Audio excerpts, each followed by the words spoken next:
English language skill development programme के तहत ये बच्चे सुबह सुबह आ गए हैं। कितने बजे आ गए हैं बच्चों?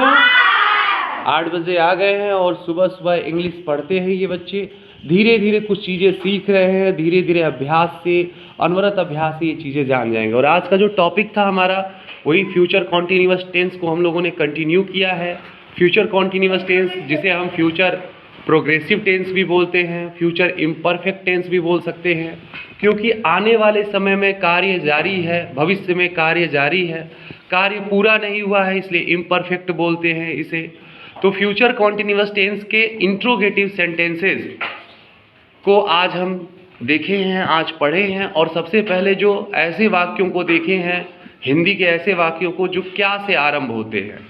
अगर इसके स्ट्रक्चर की बनावट को देखें तो रूल होगा, सबसे पहले हम लोग ऑक्सिलरी वर्ब का प्रयोग करेंगे।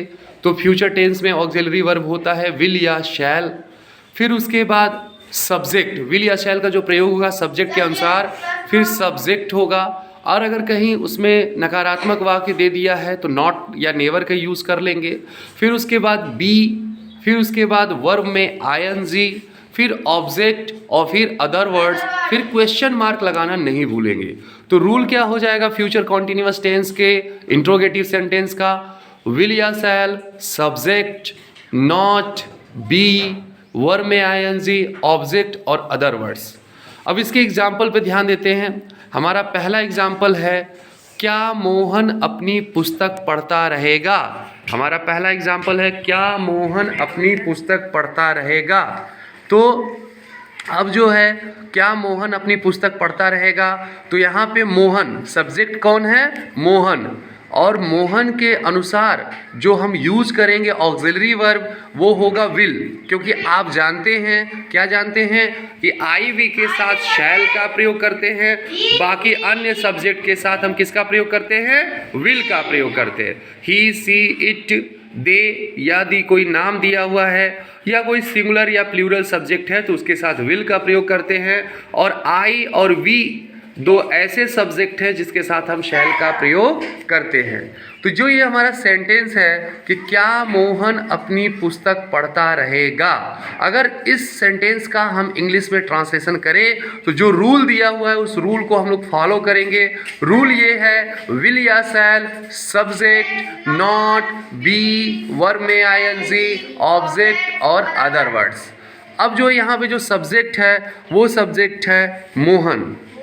मोहन के अनुसार जो ऑक्सिलरी वर्ब का यूज हुआ है वो है विल, तो विल मोहन। अब इसके बाद बी का प्रयोग होगा, फिर वर्ब में आईएनजी, रीडिंग, और फिर मोहन अपनी पुस्तक, यानी मोहन के साथ अपनी के लिए पॉसेसिव रूप में जो यूज होगा, पॉसेसिव प्रोनाउन के रूप में वो हिज का प्रयोग होगा।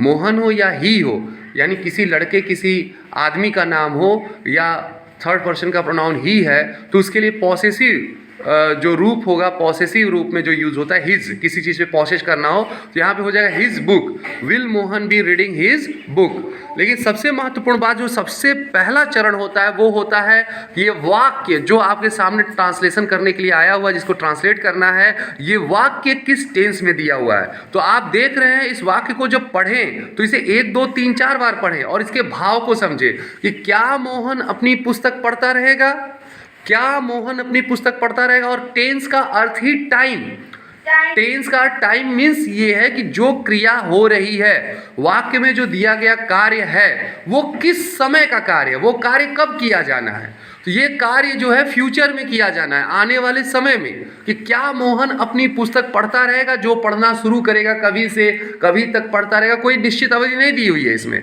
बट क्या मोहन अपनी पुस्तक पढ़ता रहेगा, तो ये जाहिर सी बात है फ्यूचर टेंस है। और पढ़ता रहेगा यानी कार्य को जब भी वो शुरू करेगा कंटिन्यू करेगा, इसलिए ये फ्यूचर कंटिन्यूअस टेंस है और इसमें कार्य को कहीं कंप्लीट करने की बात नहीं है, इसलिए इसे इम्परफेक्ट टेंस भी कहते हैं।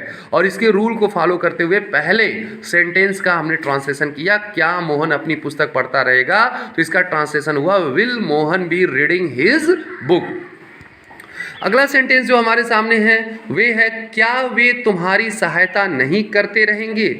क्या वे तुम्हारी सहायता नहीं करते रहेंगे? तो वाक्य के भाव से ही स्पष्ट है, ये फ्यूचर कॉन्टिन्यूअस टेंस का वाक्य है। अब इसके स्ट्रक्चर को देखते हैं। तो सब्जेक्ट हमारा आया हुआ है वे, क्योंकि सहायता करने का जो कार्य है वो वे के द्वारा किया जाना है। वे की इंग्लिश होती है दे, और आई वी के अलावा कोई भी सब्जेक्ट हो उसके साथ हम यूज करते हैं auxiliary verb will.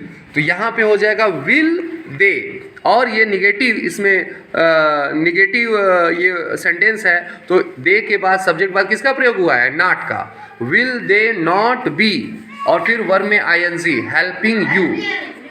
Will they not be helping you. हम केवल रूल को ध्यान से देखें। देखिए सब्जेक्ट था उसमें दे, और सब्जेक्ट के साथ जो है, गुड मॉर्निंग बेटा, सब्जेक्ट के साथ जो है विल का प्रयोग हुआ है, फिर उसके बाद नॉट का प्रयोग हुआ है, फिर बी, फिर वर्ब में आईएनजी, फिर ऑब्जेक्ट, फिर अदर वर्ड्स। तो यहाँ पर वही चीज दिया हुआ है कि क्या वे तुम्हारी सहायता नहीं करते रहेंगे? तो सब्जेक्ट दे के अनुसार विल, फिर सब्जेक्ट के बाद नॉट, फिर बी, फिर वर्ब में आईएनजी, हेल्पिंग, फिर वो तुम्हारी, तुम्हारी क्या हो जाएगा? You. Will they not be helping you. अगला सेंटेंस हम देखते हैं। अगला सेंटेंस है, क्या वह आज बाजार जा रहा होगा? सेंटेंस है, क्या वह आज बाजार जा रहा होगा? जाहिर सी बात है ये भी फ्यूचर की बात है, और फ्यूचर में कार्य को कंटिन्यू करने की बात है, तो इसलिए यह भी फ्यूचर कॉन्टिन्यूअस टेंस है। अब वह है ही के अनुसार जो यहाँ पे ऑक्सिलरी वर्ब यूज होगा विल। तो विल ही, फिर बी, फिर गोइंग, वर्ब में आईएनजी, जाना वर्ब है, गो अंग्रेजी है, going to the market today, आज। तो will he be going to the market today. ध्यान ये देना है कि ये जो टुडे है वो एडवर्ब ऑफ टाइम है, जो हमारा वर्ब है गो उसको मॉडिफाई कर रहा है टुडे की, आज ही। क्या वह आज बाजार जा रहा होगा? यानी सुबह, कभी ये बात कही गई होगी किसी टाइम, सुबह या दोपहर में, जो भी उसके बचे हुए टाइम के लिए यह वाक्य यूज किया जा रहा है कि क्या वह आज बाजार जा रहा होगा। तो ये हो जा रहा है will he be going to the market today. Next sentence है हमारा, क्या तुम मनीष की सहायता करते रहोगे? क्या तुम मनीष की सहायता करते रहोगे? तो इसमें जो सहायता करने का कार्य वो तुम के द्वारा किया जा रहा है, और किसकी? मनीष की। तो मनीष ऑब्जेक्ट है और तुम सब्जेक्ट है। तो तुम यानी यू के साथ जो ऑक्सिलरी वर्ब लगता है वो विल। तो क्या से आरंभ वाक्य है ये? तो सबसे पहले विल का प्रयोग करेंगे, वही हमारा जो ऊपर का स्ट्रक्चर है उसमें इसको हम फिट करेंगे। तो will you be helping Manish? क्या तुम मनीष की सहायता करते रहोगे? तो विल सब्जेक्ट, सब्जेक्ट बाद बी, और फिर वर्ब में आईएनजी, और फिर object. Will you be helping Manish? Next sentence है हमारा, क्या रोहन अलग ही रहता रहेगा? क्या रोहन अलग ही रहता रहेगा? तो रोहन सब्जेक्ट है जिसके अलग रहने की बात हो रही है, और फ्यूचर में आने वाले समय की बात हो रही है कि क्या रोहन अलग ही रहता रहेगा। तो रोहन के अनुसार जो हमारा हेल्पिंग वर्ब है वो है विल, और उसके बाद सब्जेक्ट विल रोहन बी, और रहता रहेगा यानी लिविंग का ध्यान देना है कि लिव मीन्स होता है रहना। लिव का अंतिम लेटर है वो है ई, तो हम इसमें से ई हटा देते हैं आईएनजी जोड़ते हुए, तो लिविंग की स्पेलिंग हो जाती है LIVING। और अलग ही की अंग्रेजी होगी सेपरेटली।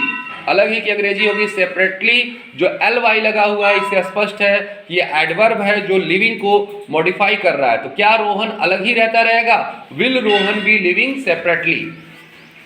अगला सेंटेंस है हमारा, क्या हम तुम्हारी देखभाल करते रहेंगे? देखिए यहाँ पे सेंटेंस में क्या गया है, क्या हम तुम्हारी देखभाल करते रहेंगे। इसमें भी बात फ्यूचर की है कि आने वाले समय में क्या हम तुम्हारी देखभाल करते रहेंगे। तो फ्यूचर कॉन्टिन्यूअस टेंस है, और यहाँ पे सब्जेक्ट आया है हम। क्या सब्जेक्ट आया है? हम, यानी वी। और आप जानते हैं आई वी के साथ किसका प्रयोग होता है? शैल का। तो यहाँ पे हो जाएगा शैल वी, और फिर इसके बाद लगेगा बी, शैल वी बी। और देखभाल करना का अंग्रेजी होता है लुक आफ्टर, तो यहाँ हो जाएगा looking after. Shall we be looking after you? क्या हम तुम्हारी देखभाल करते रहेंगे। देखिएगा यहाँ देखभाल करना का अंग्रेजी लुक आफ्टर है, और ये फ्रेजल वर्ब ऐसे वर्ब्स को हम कहते हैं। तो shall we be looking after you? क्या हम तुम्हारी देखभाल करते रहेंगे। आने वाले समय बेटा तुम लोग समझोगे कि फ्रेजल वर्ब क्या होता है। वैसे यहाँ केयरिंग भी हो सकता है, बट ज़्यादा अच्छा लुकिंग आफ्टर ही था, तो इसलिए यूज़ किया गया है। तो सबसे पहले शैल, फिर शैल के बाद सब्जेक्ट, फिर बी, फिर वर्ब में आईएनजी, और फिर जो है ऑब्जेक्ट और अदर वर्ड्स का यूज़ किया गया है। तो shall we be looking after you? क्या हम तुम्हारी देखभाल करते रहेंगे। और लास्ट में वो इंट्रोगेशन मार्क जो है, क्वेश्चन मार्क जिसे कहते हैं, वो लगाना बहुत जरूरी है। नेक्स्ट सेंटेंस है, क्या यह लड़की पहले की तरह तुम्हारे गंदे कपड़े धोती रहेगी। देखने में बहुत बड़ा सेंटेंस लग रहा है लेकिन बहुत ईजी है। क्या यह लड़की पहले की तरह तुम्हारे गंदे कपड़े धोती रहेगी। तो यह भी जाहिर सी बात है, आने वाले समय में इस कार्य को कंटिन्यू करना है कि पहले की तरह क्या यह लड़की तुम्हारे गंदे कपड़े धोती रहेगी। तो सब्जेक्ट इसमें क्या है, सब्जेक्ट है दिस गर्ल, और दिस गर्ल सिंगुलर सब्जेक्ट है और इसके साथ विल का प्रयोग होगा। आई वी के अलावा जो भी सब्जेक्ट है उसके साथ विल का प्रयोग होता है। तो हम इस स्ट्रक्चर में इस सेंटेंस का ट्रांसलेशन करते हुए इस स्ट्रक्चर के अनुसार सेंटेंस का ट्रांसलेशन करेंगे। तो दिस गर्ल के अनुसार क्या यूज होगा, विल दिस गर्ल बी हो गया। देखिए आपने पहले क्या किया, विल, फिर सब्जेक्ट दिस गर्ल, नॉट है नहीं तो बी। अब कह रहा है वर्ब में आईएनजी, तो धोना, वर्ब क्या है यहाँ पे, धोती रहेगी। तो वॉश मीन्स होता है धोना, वॉशिंग हो जाएगा। तो इतना हुआ, will this girl be washing. अब इसके बाद कह रहा है ऑब्जेक्ट, ऑब्जेक्ट मतलब क्या धोती रहेगी, तो तुम्हारे गंदे कपड़े, your nasty clothes, your dirty clothes, ये आप कह सकते हैं, अनक्लीन्ड क्लॉथ्स कह सकते हैं, योर नेस्टी क्लॉथ्स। और कैसे, पहले की तरह, यानी as usual, as before. Will this girl be washing your nasty clothes as usual. बेटा ये बहुत इजी सेंटेंस था यदि आप स्ट्रक्चर में इसको फिट कर लेते हो, और स्ट्रक्चर प्रैक्टिस करते करते आपको पूरा आ जाता है। नेक्स्ट सेंटेंस देखते हैं, क्या माताजी आज रात को कहानी नहीं सुना रही होंगी। जाहिर सी बात है, ये भी फ्यूचर में कार्य को कंटिन्यू करने की बात है, इसलिए ये फ्यूचर कॉन्टिन्यूअस टेंस है। और कहानी सुनाने का कार्य, जो नहीं सुनाने का कार्य करेंगी वो माताजी, तो सब्जेक्ट माताजी हैं, और उसके साथ जो है विल। यहाँ आप द भी लगा सकते हैं, नहीं भी लगा सकते, द मदर को स्पेसिफाई करना हो किसी मदर को, द लगा सकते हैं। तो विल मदर, और उसके बाद नॉट, विल मदर नॉट, फिर उसके बाद बी, सुनाना या कहना की अंग्रेजी होती है tell. Will mother not be telling, और क्या नहीं सुना रहे होंगे, कहानी। तो कहानी की अंग्रेजी हो जाएगी अ स्टोरी, और कब, आज रात को, यानी एट नाइट। तो will mother not be telling a story at night. हमने फिर स्ट्रक्चर को फॉलो किया, सब्जेक्ट थी माताजी, माताजी के अनुसार विल का प्रयोग, फिर माताजी यानी मदर, फिर नॉट, फिर बी, फिर वर्ब में आईएनजी यानी सुनाना, टेलिंग, और फिर क्या, ऑब्जेक्ट अ स्टोरी, और अदर वर्ड्स में हो गया एट नाइट। तो will mother not be telling a story at night. तो बेटा ये था फ्यूचर कॉन्टिन्यूअस टेंस का, इंट्रोगेटिव सेंटेंसेस का वो वाक्य जो क्या से आरंभ होते हैं। हम आगे इन वाक्यों को और प्रैक्टिस करते रहेंगे, और प्रैक्टिस से ही हमें बहुत सारी चीज़ें समझ में आती रहेंगी, बहुत सारे कन्फ्यूजन्स दूर होंगे, और बार बार अभ्यास करना होगा। लर्निंग बाय डूइंग से ही हम सीखते रहेंगे, जितनी बार अभ्यास करेंगे उतना परफेक्शन आएगा। लेकिन सबसे इंपॉर्टेंट चीज़, ये चीज़ हम क्यों पढ़ रहे हैं, इसलिए हम पढ़ रहे हैं कि जो आपकी टेक्स्ट बुक है, उस टेक्स्ट बुक में कहीं भी विल, शैल या विल बी, शैल बी का प्रयोग हुआ है, वर्ब में कहीं आईएनजी आया हुआ है, तो उसको समझने के लिए ये हम स्ट्रक्चर को समझ रहे हैं। Thank you so much.